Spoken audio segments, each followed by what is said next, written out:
tragedi peristiwa 13 Mei 1969. Okey, peristiwa 13 Mei 1969 ni merupakan satu tragedi berdarah yang mana menyebabkan berlakunya runtuhan antara kaum dan sekaligus menjadi kemuncak kepada masalah perpaduan di negara Malaysia. Okey, tragedi ni melibatkan antara kaum Melayu dan juga kaum Cina yang mana berlaku rusuhan di jalan-jalan raya sekitar Kuala Lumpur. Kenapa tragedi ni boleh berlaku? Okey, mesti semua nak tahu kan. Punca tragedi ni boleh berlaku antaranya ialah tentera Jepun melayan orang Melayu dengan lebih baiklah kalau nak dibandingkan dengan orang Cina. Yang kedua adalah terdapat perbezaan budaya dan juga agama. Dan yang terakhir adalah pertelingkahan parti politik. Baik, seterusnya kita akan ke kronologi berlakunya tragedi berdarah 13 Mei 1969. Pada 11 dan 12 Mei, penyokong parti pembangkang telah pun berarak di Kuala Lumpur sambil hina orang Melayu. Jadi orang Melayu ni berasa macam tercabarlah dengan tindakan tersebut. Pemuda UMNO ni ambil keputusan nak berarak pada 13 Mei lepas je waktu maghrib. Pada hari kejadian 13 Mei pada pukul 12 tengah hari, ada desas-desus yang mengatakan perarakan pemuda UMNO ni akan menyebabkan kekecohan lah pada pukul 7 malam tu.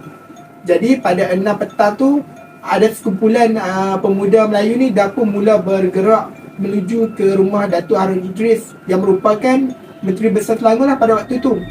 Dekat rumah Datuk Harun Idris tu pada pukul 6.20 petang tu, seramai 5,000 lah, seramai 5,000 pemuda Melayu ni telah pun berkumpul. Tapi waktu tu keadaan masih lagi terkawal. Pada pukul 6.20 petang juga di Jalan Raja Muda Abdul Aziz, ada beberapa sekumpulan orang Melayu lah yang naik skuter sambil laung setapak dah kena langgar, yang mana menyebabkan pemuda dekat situ bertindak dengan membunuh seorang budak lelaki Cina si penghantar kopi. Datuk Harun ni dia cuba nak mententeramkan keadaan tapi dia tak berjaya. Menjelang je pukul 7 malam, orang Melayu ni bertindak ganas lah, bertindak lebih ganas dengan mereka serang siapa saja yang berbangsa Cina pada pukul 7 malam tu. Jadi perintah berkurung telah pun dikeluarkan di radio pada pukul 7.45 malam. Pada pukul 8 malam, perusuh Cina dan juga India ni mereka ambil keputusan mereka nak serang balik orang Melayu. Mereka nak balas dendam balik dengan mereka bunuh, mereka rosakkan harta benda, mereka bakar balik kereta milik orang Melayu. Di ibu pejabat polis Selangor pada pukul 9 malam keluar arahan bunuh sampai mati kepada pengawal keselamatan lah, sebab waktu tu keadaan dah jadi tak terkawal. Dekat hospital besar pada pukul 10.30 malam, banyak mayat, banyak mangsa tembakan ni dihantarlah dekat sana. Majoriti orang Cina dan banyak juga yang ditembak daripada jarak dekat. Menjelang je 14 Mei pada pukul 5 pagi, dekat rumah mayat, banyak mayat yang bertimbun dekat situ sampai ke 3 lapisan mayat bertimbun. Dah tak ada dah lagi ruang untuk mayat nak masuk rumah mayat tu kan. Tapi masih lagi banyak mayat yang tak bernyawa dihantar dekat sana.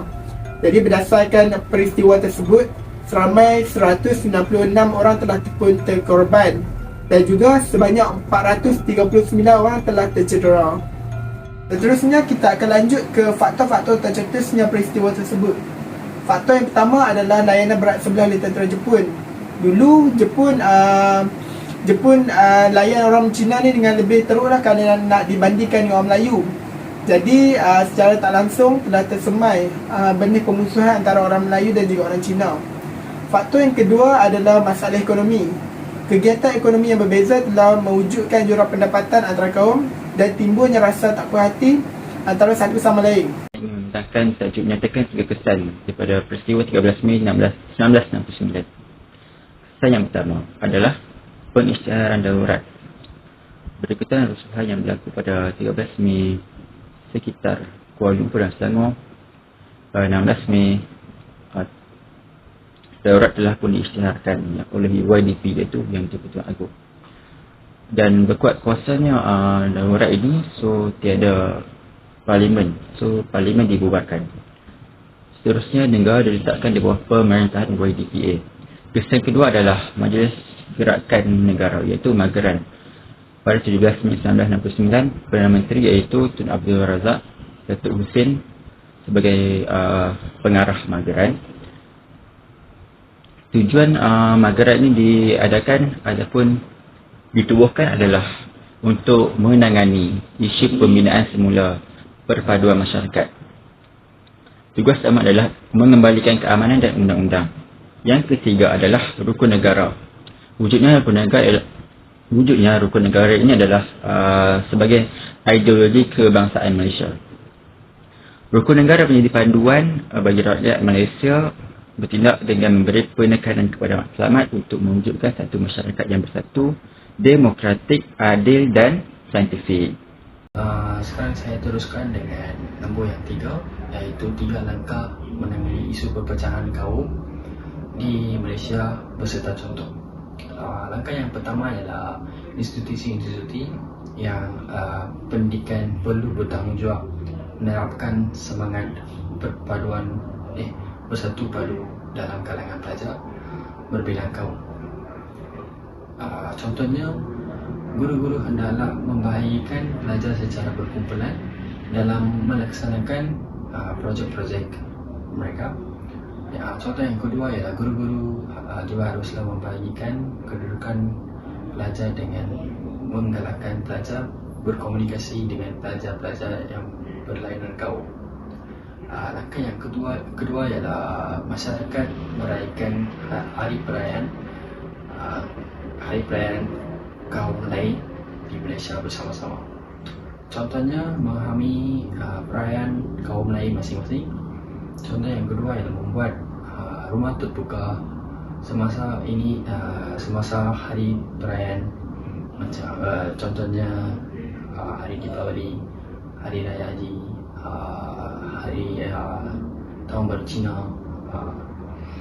Yang contoh yang ketiga ialah menyediakan makanan dan minuman. Oleh sebab itu kita boleh berkomunikasi dengan berlainan kaum. Langkah yang kedua ialah media masa yang menyebarkan mesej positif tentang memupuk semangat perpaduan kaum. Contohnya membantu usahawan atau artis menarik perhatian pengguna media masa sesuai bagi tujuan berkhidmat masyarakat. Pengajaran yang kita dapat dari peristiwa 13 Mei antaranya ialah memperbaiki hubungan antara kaum. Jadi ini juga membuka ruang dan dapat muhasabah diri untuk semua pihak supaya memikirkan sejauh mana hubungan antara kita sesama kaum. Semua pihak haruslah hormat, menghormati dan saling mempercayai antara satu sama lain. Yang kedua adalah pentingnya kesatuan. Satu perkara yang tidak dapat dinafikan adalah kepentingan untuk kita semua bersatu. Nampak sekarang ini kita sudah berpecah belah dan hidup berpuak-puak dan hanya memikirkan kepentingan sendiri. Kesatuan dan kesatuan dikemudiankan. Bak kata orang lama, jangan sampai tanah digadai baru hendak berpencak silat. Okey, seterusnya jangan keterlaluan dan terlalu emosi. Kita tidak perlu bersikap dan berketerlaluan dalam memperjuangkan ideologi masing-masing sehingga mengakibatkan masalah terhadap orang lain. Sikap sebegini hanya mementingkan diri sendiri, malah lebih teruk melibatkan orang sekeliling. Perpaduan ni amat penting lah untuk semua negara, termasuklah negara Malaysia. Sebab perpaduan penting adalah sebab kalau tak ada perpaduan, negara akan jadi lemah dan senanglah diancam oleh kuasa luar. Yang menariknya, rukun negara ni dicipta ekoran daripada rusuhan kaum pada 13 Mei 1969 ni. Jadi tragedi ni banyak menyedarkan masyarakat lah betapa pentingnya perpaduan dan hidup bersatu padu. Jadi penghayatan rukun negara oleh seluruh warga Malaysia ni amat penting untuk kita bina satu negara bangsa yang berjiwa Malaysia. Ada.